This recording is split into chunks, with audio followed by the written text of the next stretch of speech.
First Bengals game I got about, I had 2 snaps, and then the third one is when everything had went down. Could you learn anything in that amount of time, or can you learn anything? Yeah. After the whole week of studying and all that stuff, you start to learn a little bit. And now we didn't get to play them, obviously, but after another week that we're going to have a full study, and it'll hopefully feel like we know them pretty well. How much of the prep this week is exactly the same as what you had last time, and how much of it is something new and different? It's a little mix of both, I'd say. It's a good mix just because they are, at the most basic sense, the same team. But every game is different. Every team has a different philosophy change or scheme change to a certain extent before every game. So it's a little the same, but they've already thrown in a couple different plays and new things that we're trying to recognize. Is there a different look mostly for you guys only because of how different their personnel is on the offensive line the last 3 weeks? I would say that stays pretty consistent. Even though there's different guys?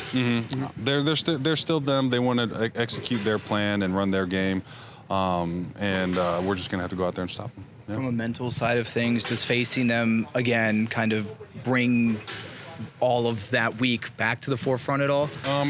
When this game was scheduled, I kind of thought about that a little bit, but having Damar back in the building, and having him communicate with us and talk to us, it gives you that little, it kind of settles you down a little bit, and just it's back to being the game. Damar's back here, he's healthy, and it makes us also happy to see him. And then having him in the building just kind of uplifts your spirit and makes you ready and excited to get back at these Bengals this week.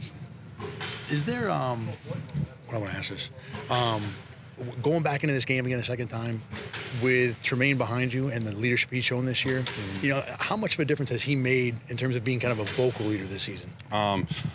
Tremaine's everywhere, obviously on the field, and then in the huddle, obviously he's giving out the plays and everything. But in the locker room, he's grown so much. He's just a vocal guy, not necessarily the vocal leadership. I don't know how to word like what a leader would say, but it's more so a lot more conversation, if that makes sense. Just being a little more open in the locker room. I myself have had more conversations with him this year than I had the past 2 years I was there, and part of that's just me opening up to the team as well. But Tremaine's taken those steps, and he's as good a leader as you can get. With Micah and Jordan kind of being in and out of the lineup, Mike obviously not in it at all most of the year. Was that needed on the field, having Tremaine take that step this year?